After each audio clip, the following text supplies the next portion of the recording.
Patrick Mahomes signed the largest contract in sports history, actually, over $500 million, which had never been done. The contract length is the longest in the NFL, if I'm not mistaken, post-merger.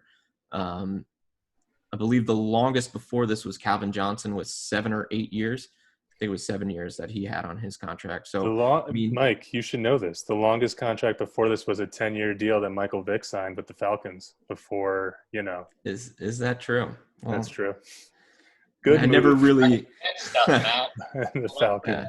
That was good. See, I never really paid attention to the contract stuff back then. I was more involved in the football stuff. But in this day and age, contract information is just everywhere. They have websites built around this. They talk about it on all the sports outlets. So, well, if history tells us anything, I guess keep an eye on Patrick Mahomes after hours, right? Because the last guy who got a 10-year contract.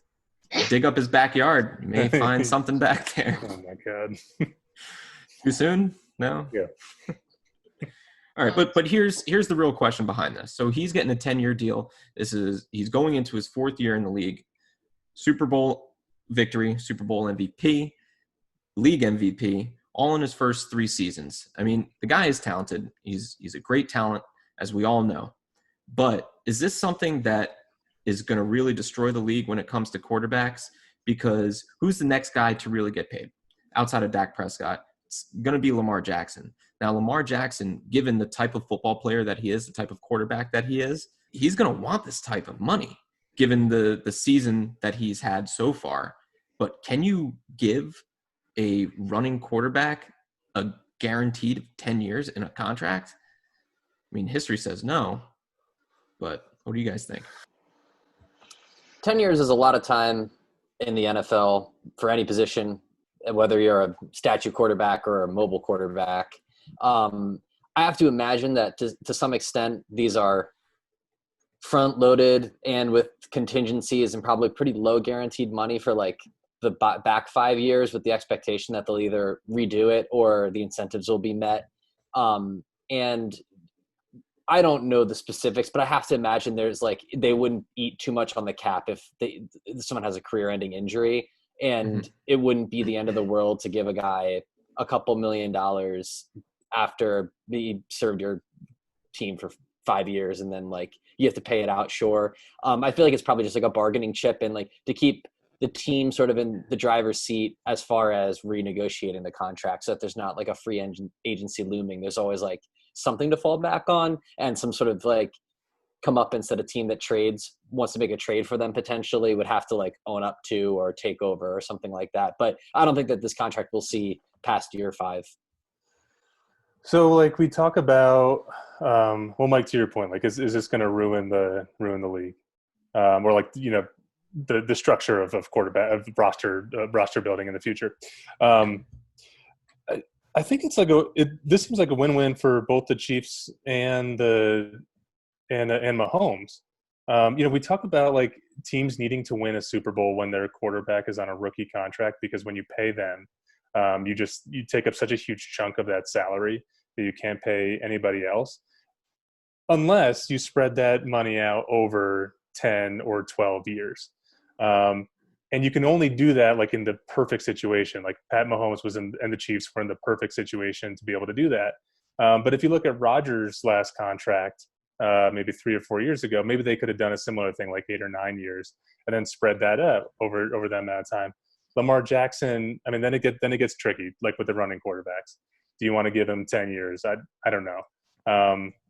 But Dak Prescott, would you give 10 years? I don't know. He doesn't want it. He's actually gone on record today. I just read that they keep offering 5 years to him. He says that's too many. I believe he's looking for a 4-year contract. Well, so yeah, that's the other thing why this was a perfect fit for Mahomes and the Chiefs, because they agreed, and I think Mahomes recognizes that if he gives the team a team-friendly contract, he only counts $5 million against the cap this year or something. If he gives the team a team-friendly contract, then he's going to be able to win more Super Bowls. And then when his contract is done, he's 34. He's still gonna he's still in the prime of his career at that point. He can still get another contract. But I guess to circle back, like the way to like mitigate that, like the big boom of that second contract for a quarterback is to spread it out over 10 years. And you need to that's a risk. You need to take you need to have faith in your quarterback. But then, you also have to take a look at the bigger picture. You're going to be able to build a better team around that quarterback. So it's just, I think it's a different way of doing it, a different way to view how you build a roster going forward. Like you said, Matt, it is definitely like a win-win kind of feel for the organization and the player. But I also think this was perfect timing in the fact that it came right after that Super Bowl win. No doubt. As far as Lamar Jackson and Dak Prescott are concerned, Dak Prescott, I'm hesitant to give that guy any money. Like I don't see this. Obviously, he doesn't have the skills to compare it to a Mahomes or a Jackson, but I mean, Dallas has a lot more winning to do for me to think that he's deserving of really anything substantial or newsworthy. But as far as Jackson's concerned, looking at the 10-year plan for Mahomes, whose skill set? And I know that they're both extremely athletic and mobile quarterbacks, but like, who do you see like their skill set aging better? Like, I feel like Mahomes, even though, like you said, he's going to be 34 when the contract is up, and that's still not old by any means for quarterbacks that we're looking at now, especially elite level quarterbacks that stay in the league for a long time. I feel like Mahomes with his arm strength, his accuracy, I know a lot of his game is like elusiveness and doing things that are just kind of unfathomable, if that's even a word. But I don't know, is Lamar Jackson the same? Is he cut from the same cloth? Will his skill set like age like similarly, do you think, to Mahomes? Like, are they pretty much like not like carbon copy type players, or is one much more dependent on his legs than the other guy? I would say Lamar Jackson, I mean, he is very dependent on his legs. That's why you see a lot of these receivers open downfield, because with the threat of his run, you're keeping a safety, most likely, closer to the line of scrimmage. And you're usually keeping a spy on Mahomes. You almost have to at this point. I mean, he's so fast, right? So you have to account for him as a runner, which is, guess what? It's leaving your corners on an island in one-on-one coverage. And a lot of people have a hard time keeping up with the speed on that offense. You have guys like Marquise Brown there, Willie Snead, who has always been a burner. And we've seen this with Cam Newton, right? He has been injured. He took a lot of hits. Eventually people are going to catch up to what Lamar Jackson is doing and what Greg Roman is doing in that offense there. And he's going to start getting hits. And I guarantee you that starts this year. They lost Marshall Yanda at guard, and he is easily a Hall of Fame guard. He's one of the best guards to ever play the game. And no one talks about him because it's such an unheralded position. But protecting the quarterback and run blocking is so big from an interior pass rush standpoint. And Marshall Yanda was one of the best. Lamar Jackson is most likely going to take a lot more hits this year. You may see an increase in his rushing numbers, potentially, because he will have to break contain a lot. But if he starts taking these hits, you saw what happened to Cam. Cam was pedestrian over the last 2-3 seasons. He could barely throw the football. He wasn't taken off to run. The smart players with their legs are guys like Russell Wilson and Patrick Mahomes for the most part, because they're baseball players. They were trained. They know how to slide. They know how to get the first down, or they're scrambling and looking downfield to throw the open pass. So I like guys who stay in the pocket. It's history.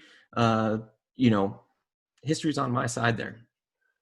Well, just real quick, it's a big year for Jackson because he improved as a passer last year. This will be his third year, right? So he's still a super young player. He progressed from year 1 to year 2. Let's see what the jump is from year 2 to year 3. He was using his running ability to mitigate some of his issues in the passing game. Maybe that starts to even out. Then maybe now we start to see a more balanced player who's just a more sustainable quarterback for the future. Who knows? Not saying he can't throw the football because, obviously he had 36 passing touchdowns this past year. So not saying he can't do that, but if he can't run and teams are loading up to defend the pass, I think that's a completely different story, and you're not seeing the same. So would you say that Mahomes' game will age better than Lamar Jackson's? 100%. Yeah. Okay. That's tough to so bake right into now. contract negotiations. Yeah. Yeah. But I it's was true. just curious what you guys thought as. I mean, like, save the fact that, I mean, Mahomes also has the ring now. I mean, Jackson did also get the MVP, and like if he progresses this year, like they say, like every new quarterback contract will reset the market, but like it's hard to imagine. Like Mahomes is special, but like how do you characterize it? Like when Jackson can point to like 36 for passing touchdowns and 1,200 rushing yards and a league MVP, and if they get deep into the playoffs again and another 14-win season or something like that, like how important is that? Just that ring and that wow factor on tape in the passing game. And when is this contract year? Do you guys know? Next year they should be working next on year. the extension. Oh, Yeah. okay. Yeah. Okay. So he's Because he was entering a his first third rounder, year. so they do have the 5th year, but like they just plowed right over that for Patrick Mahomes. So Yeah. I'm sure it'll be next year. Yeah, it'll be really interesting to see what happens if these longer contracts become more of a trend, than a blip on the radar. But Yeah. There's another way to do it. Like the guy that I was sorry to interrupt, but I was just thinking about Tom Brady during this whole conversation, because you hear about Tom Brady all the time, how he always had like team friendly deals, and so that's another way to package like a long term deal. It's just to do like these smaller things that are always kind of like passing the buck down a few years and like restructuring cleverly. Sure. In 20 seasons with the Patriots, Tom Brady made $235 million, and so we're talking about. I know it's a different time. We're talking about a decade of difference. But Mahomes is 235 is equally 500 million in this day and age. Yeah, right. And they're saying that this is a Business Insider story. He gave up at least 60 million in his career, maybe 100 million, just to give them team friendly deals. So there is another way to do it besides just giving them the lump sum 10-year.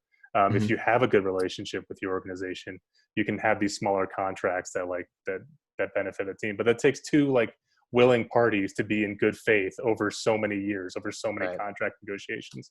I was surprised to see him get this contract amidst the possibility of, salary cap being hit next year. If the NFL is going to proceed without fans, that's going to be a huge loss of revenue. But I think it's 2022 when the new TV contracts will be coming in. So yeah, that crossed my mind that might have lit a fire under Mahomes' butt to get a contract in with the somewhat ambiguity in the next 2 years and his contract coming to a close and wanting to sort of position it with what we know right now before we find out that the salary cap shrinks for the first time. Sure. I did hear that I believe it's his 2022 and 2023 contract year is fully guaranteed both years. So, I mean, that's pretty interesting. And it's stuff like that helps build a team around him.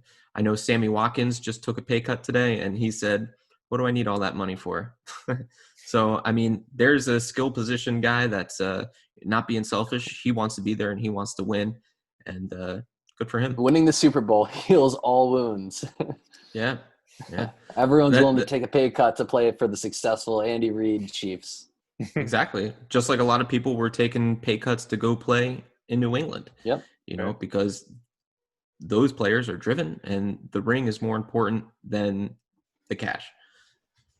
And also, towards the end of somebody's career when they've made a ton of cash, the ring it looks pretty good. Yeah, that's what matters. Right?